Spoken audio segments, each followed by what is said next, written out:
It's Britney, bitch.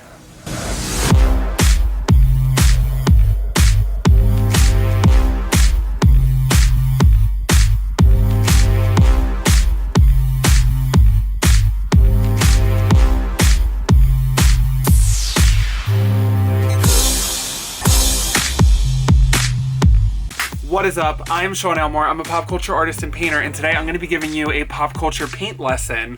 So buckle up, this one's about Britney Spears. Today, I'm going to be painting an iconic picture of Britney Spears with the pink wig on. You might remember her from the intro 5 seconds ago. To preface this, I would like to say that I am a huge fan of Britney Spears, and I'm a strong supporter of the Free Britney movement. So I'm not here to poke fun or exploit her at all. I'm just showing the timeline of events and painting while I talk about it because I think it's cool to educate people on what happened so that way they can learn why she is where she is right now. Back in the 2000s, paparazzi were way more prevalent in pop culture and celebrity culture than they are right now. So before the era of Facebook, Instagram, TikTok, all of social media, we literally relied on interviews and paparazzi and tabloids to get any information about any celebrity that is out there. When someone says paparazzi, a few specific people come to mind. Yes, the song by Lady Gaga is iconic, but I'm sure that you thought of Britney Spears, Paris Hilton, and Lindsay Lohan because they were like the most popular people when it came to paparazzi and media outlets. They were the queens of paparazzi in the 2000s, often caught trying to drive away from them and not being able to move their car without running someone's foot over. Hey, stop! Britney couldn't even go to McDonald's without being hassled and harassed. Paparazzi would purposely try to photograph up her skirt when she got in and out of cars, as well as follow her through stores and block her from being able to walk anywhere. It was literally ridiculous. There was no getting away from paparazzi for Britney. The main focus here is going to be following her divorce from K-Fed. So after her divorce from K-Fed, Britney began hitting the party scene with fellow socialites, Paris Hilton, and Lindsay Lohan. Her partying had the media questioning if she was fit to be a mother, and the paparazzi painted her to be terrible. Like, they really painted her to be a horrible mother. There was a specific time where Britney was trying to get through a crowd of paparazzi and almost drops her son because she literally could not walk through the crowd. I mean, give the girl some room. Like, this had nothing to do with her being an unfit mom. This had to do with the 30 middle-aged men that were hounding her with cameras. Like, come on. And here is Britney hiding in a cafe from the 321 paparazzi outside while they mock her and make fun of her, and she sits there and cries holding her son. To make things even worse, in early 2007, Britney's aunt, who she was very close with, passed away. Shortly after, Britney's ex-boyfriend Isaac Cohen sells intimate details, we'll say that, about her to the media. And to top it off, Britney's assistant of 10 years quits, claiming that she cannot enable the lifestyle that Britney is living and encourages her to return back to hardworking and her healthy self. Yeah, so she had a lot of personal stuff going on outside of just the paparazzi stuff. She really felt like she could not trust anybody that was around her. She really didn't know, like, who to trust. On February 15th, 2007, Britney checks herself into rehab. 24 hours later, though, she checks herself out and she returned right back to LA. This is where Britney hits her breaking point, and we all know this part famously. On February 16th, Britney is hounded by paparazzi and she goes into a small hair salon. And as they were already closing up, like, this wasn't normal operating hours or anything, Britney insisted that the owner shaved her head for her. But when the owner of the salon refused to do it, Britney said, you know what, I'm just gonna grab these buzzers myself and do it. The owner of the salon even said, like, are you sure you're not just having a bad day, like you're having a little lapse or something? But Britney did it herself. She shaved her entire head off. Clean, gone. She led the entire horde of paparazzi to a Sherman Oaks tattoo shop. She proceeded to get 2 new tattoos. She got a cross on her hip and a lipstick kiss right on her wrist. She claims that she shaved her head because she was sick of people touching and looking at her. Fun fact, the owner of the salon claimed to support everything that she was doing and was like, I hope she feels better, but then goes and sells her shaved hair on eBay. Disgusting. Again, can't trust literally anyone. On February 20th, Britney checks into an inpatient facility as the media hounds her because of her new look. Name something Britney Spears has lost in the past year. Answer with you, Willem. A lot of hair. Lost a lot of hair. There it is. She's lost her sanity.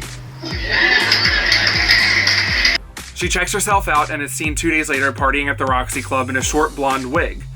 The next day, she checks herself into rehab at Promises Malibu. Paparazzi somehow gets on the premises of the facility and sold the pictures to all of the tabloid magazines. Even in rehab, this girl cannot catch a break from these horrendous people that are just trying to take her picture at all times. On February 21st, Kevin Federline calls for an emergency custody hearing, and Britney goes to see him and wants to see the kids and talk about it.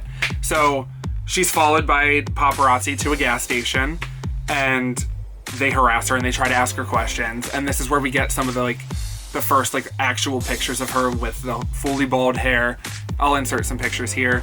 She doesn't answer any questions or anything. Her and her cousin Allie, who is driving the car, drive away. Then the paparazzi decide to follow her to K-Fed's house.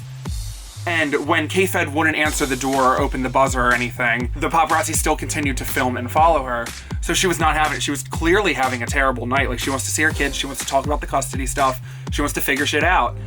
And at a gas station, they pull over again. And the paparazzi gets out of the car with the camera in her face. You can hear Britney's cousin Allie saying no, please just leave her alone, let her be. And Britney snaps, and this is where the famous umbrella incident happens. Please, guys. Don't, guys. Please, guys, don't do this.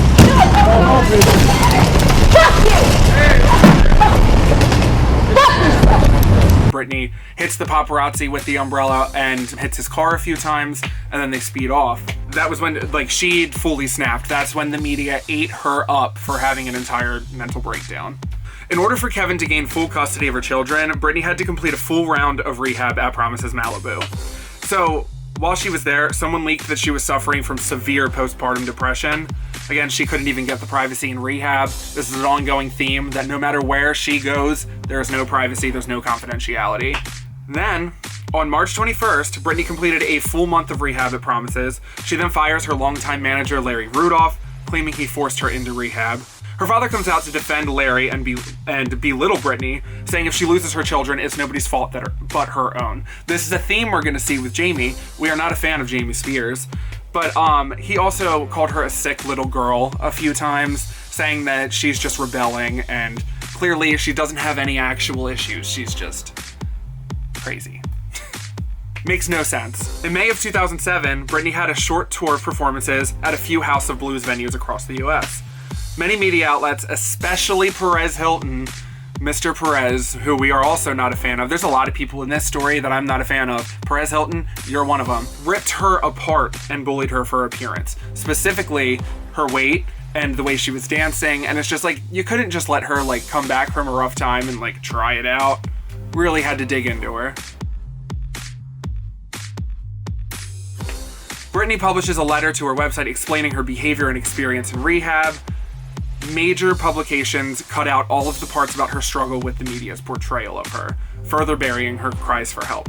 The letter reads, "Dear fans, I just wanted to reach out to all of you and explain some of the things I have been faced with recently. It's so funny how so many stories are put out there about people. It's like we all want our side of the story out there, but at the end of the day, only a few people care to hear what is really going on since the bad is always so much more interesting than the truth. I don't know why, but this is so weird to me. I used to be angry at the tabloids for painting horrible things about me, but now I try to just be numb to what I see. I saw Tyra Banks once got really upset and cry on her show because they made her look fat. We all want a certain image of ourselves out there, and at some point, we all do really care what other people think, or we wouldn't be here. Recently, I was sent to a very humbling place called rehab. I truly hit rock bottom. Till this day, I don't think it was alcohol or depression. I was like a bad kid running around with ADD. I had a manager from a long time ago come in and try to direct me and my life after I got my divorce. I was so overwhelmed, I think I was in a little shock too. I didn't know who to go to. I realized how much energy and love I had put into my past relationship when it was gone because I genuinely did not know what to do with myself, and it made me so sad. I confess I was so lost. This letter is not to place blame on anyone, although I do see the world with a completely different set of eyes now. Being in that vulnerable state and taken to dinners and parties with friends, and finding out later you paid for everything was a huge learning lesson for me. I think the whole problem was letting too many people into my life. You never know another person's intentions or what another person wants. I feel I was too open and looking for answers when I had it all to begin with. I have had to cut so many people out of my life. It is so sad, because if anyone is a family person, it is me. When I was little, I remember every night watching movies with my family and feeling so at peace. Dancing and singing all the time just like a little girl should. Now, recently, I find with my children that I want them to have that feeling all of the time. I'm having to face a lot of things right now since I have children of my own. A lot of insecurities from when I was little are coming up again. It is like we are never good enough. I know everyone thinks that I am playing the victim, but I am not, and I hate what is going on right now so much. Maybe this is the reason for this letter, to maybe allow people to look at me differently. It is like when you are a real woman and say what you feel about how you think things are supposed to be, that people say that you're a bitch. I feel like some of the people in my life made more of some issues than was necessary. I also feel like they knew I was beginning to use my brain for a change and cut some ties, so they wanted to be in more control of my life than me. I think it is actually normal for a young girl to go out after a huge divorce. I think it was a bigger issue because I had not gone out in such a long time. I am 25 and I do still have a lot to learn, and I'm going to make mistakes every day. And I am sure every mistake I make will probably be on CNN or Good Morning America. I am only human, people, and I love you for still loving me. I am sitting here at home and it is 6:25 and both of my sons are asleep. I am truly blessed to have them in my life. Every day is so surreal. Life in general is so surreal and crazy. I just hope this letter made some of you think a little bit more of me and where I am coming from. I just want the same things in life that you want, and that is to be happy. It is just so weird because everyone has their own perception of me and how they think I really am. It is so weird how stories are told. There is your side, my side, and the truth. Somebody has to figure it out. I guess we will never really understand or figure out life completely. That's God's job. I can't wait to meet him or her. Love, Britney. There was a lot of stuff going on, and she was trying to talk about it in this letter, and every magazine that had this in it, every website, cut that whole chunk out. In August, Britney was rumored to have a surprise performance at the VMAs that year. After releasing Gimme More, her lead single from her upcoming album Blackout, aka her best album, it is not up for debate. I don't want to see any comments that are saying otherwise, because I'm right. It was announced that Britney's comeback performance was going to happen at the VMAs in September. Due to her ongoing custody battle and partying all night before her performance, she was stiff and looked unamused the whole performance. We have all seen it. It is iconic. Even though it wasn't her best performance, it is a pop culture history moment that nobody will ever forget, even if it was her underperforming. The media, though, did not think it was an iconic moment in pop culture, that is for sure. They ripped her apart for her appearance, lip syncing, and dancing. This performance was particularly painful for Britney Spears because she had really set herself up for it. She wanted to open the MTV Awards. She wanted to make a splash. She wanted to show everyone that she could do it. And this has just made things worse for Britney. We actually did a flash poll on usmagazine.com immediately afterward asking, is Britney back? And 81% said no. She is 25 years old and she's already accomplished everything she's going to accomplish in her life. But have you seen Britney's kids? Oh my God, they are the most adorable mistakes you will ever see. Bleary and unprepared, which, is me most nights. USA Today called it truly forgettable. The always unkind New York Post jiggled like jello, and good old TMZ.com headlined with R.I.P. Britney's career 1998-2007. They said some stuff that if they said today, they'd be fired from all of their networks. They would never get a job again, literally.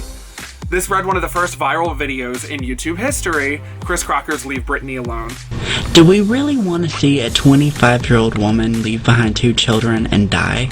Have we learned nothing from Anna Nicole Smith? I know it's hard to see Britney Spears as a human being, but trust me, she is. After all she's been through, she lost her aunt, she went through a divorce, she had 2 fucking kids, her husband turned out to be a user, a cheater, and now she's going through a custody battle. All you people care about is readers and making money off of her. She's a human! Leave Britney Spears alone right now! We love this video. Even her supporters were bashed and ridiculed by the media. You can see plenty of videos of Chris Crocker being torn apart by interviewers and people on TV saying, like, why do you support her? Why do you feel so passionately about her well-being? Like, literally, they just, like, decided they were going to rip apart anybody that showed any support to her because she was going through a tough time. Make it make sense. America, I want you to know that before I'm an American, I'm a Britney fan. Her manager dropped her after the entire mess with the VMAs and the media, you know, being crazy. But then after she ran over an officer's foot, which is the video that I inserted earlier, she was not legally allowed to drive with any of her kids in her car. Due to the success of Give Me More, though, Britney's label decides to push up the release of Blackout by 2 weeks. She did not do any press for the album. She did one interview with Ryan Seacrest that we all know and love, where her friend Sam Lutfi cuts in and they talk back and forth. And when Ryan Seacrest asks Britney about her personal life in the custody battle, she locks herself into a bathroom and doesn't want to finish the interview. And Sam ends up talking to Ryan for the rest of the time. Well, you've obviously been aware of the conversation about your kids and obviously all of the things that you've been doing to, go to court. You have the court dates. You've had the reports of the parenting coaches and everything that's been going on and covered. How do you respond to those who criticize you as a mom? Like I said, people say what they want and, do what they do. And it's sad, how cruel our world can be. But at the end of the day, like I said, you just got to know in your heart that, you're doing the best that you can. And, that's basically it. And do you feel like you're doing everything you can for your kids? Oh, God, yeah. And how often will you see them? We aren't. That's like all in the court, like stuff like that. My lawyers know all that stuff. Let's talk about fun stuff. Yeah. Okay, Sam, what do you want to talk about? Where's What she wants to say to her fans, because a lot of them are listening right now that have bought this album. You know what? She just ran into the other room. Okay. I know she just wanted to say thanks to them, and hold on. She really appreciates everything and them supporting her through everything. Does she want to say it herself? Yeah, see if you can find her. So that was the only press that we got for Blackout, but you know what? It did so well because it didn't need any press. It didn't need it. Her personal life was all over the media, and everybody was trying to keep up with what Britney was doing. She shaved her head, she's crazy, all this stuff. So people are going to listen to the album and the music that she was making. And honestly, her dark pop sound is the best sound that she's made yet. I'm not wrong. Britney continues her paparazzi frenzy, spending nights out running around with the paparazzi. She's even seen wearing a pink bob and speaking in a British accent. She would run around through Rite Aid's, CVS, Walgreens, all of these stores wearing a pink wig and sunglasses and the same clothes usually as last time they saw her. And she would be speaking in a British accent and she would just be like trying to use the bathroom or buying stuff and the paparazzi would be hounding her. Everything good, Britney? On January 3rd, 2008, Britney is having her children over for a monitored visit. When K-Fed's security team comes to pick them up, Britney locks herself in her house with her younger son, Jaden. After 2.5 hours of refusing to come out with him, the police arrive, swarmed by media helicopters, and Britney is taken out of the house strapped to a stretcher and taken to the emergency room. Paparazzi swarm the ambulance and even film inside of the window.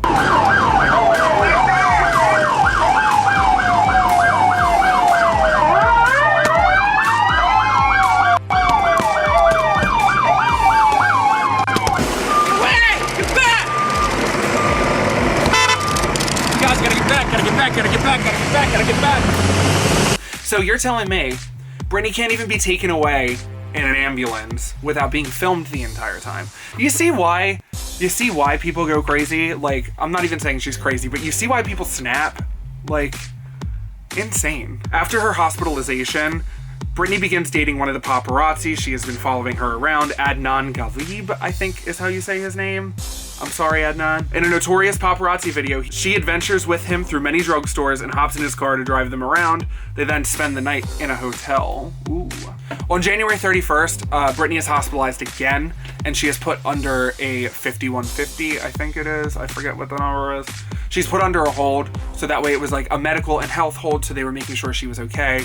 People think that it could have been an attempted suicide or something to physically harm herself.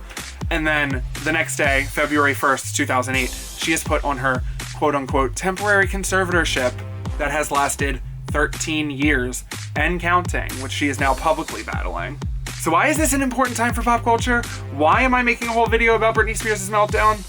It's the most prevalent example of the impact of the media and being in the public eye. These days, we see influencers calling the paparazzi to tell them they're out at Saddle Ranch or Boa Steakhouse because they want the kind of harassment that Britney faced. People pay to even scratch the surface of her relevance in 2007 and 2008. Britney's experience had a major role in reforming paparazzi laws so they can't get in the way of vehicles or follow celebrities through stores or in restaurants, all things that they did to Britney. Also, times have significantly changed. The things that the media said about Britney's appearance, motherhood, and habits would not be tolerated today.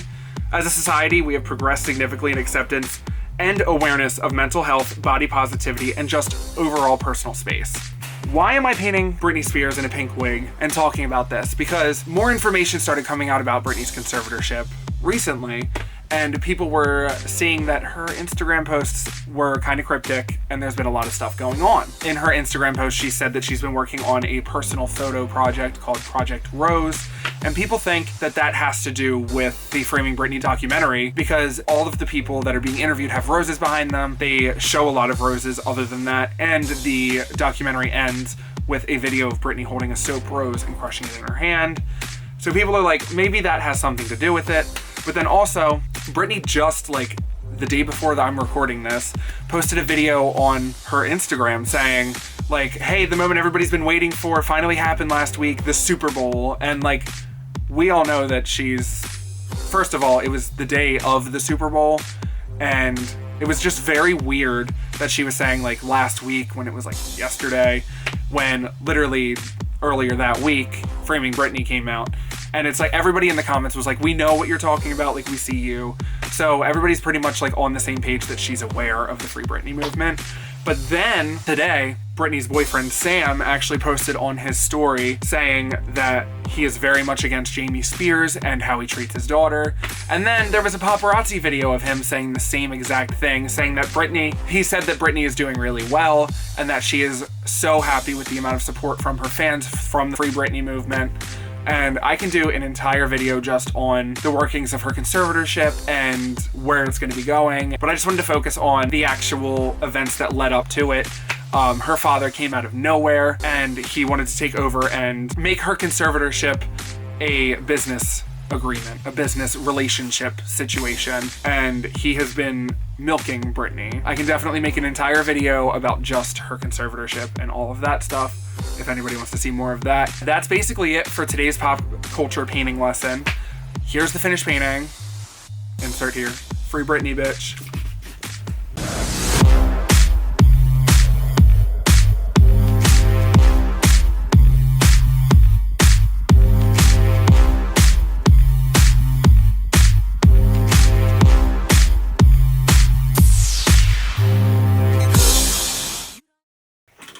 Oh shit.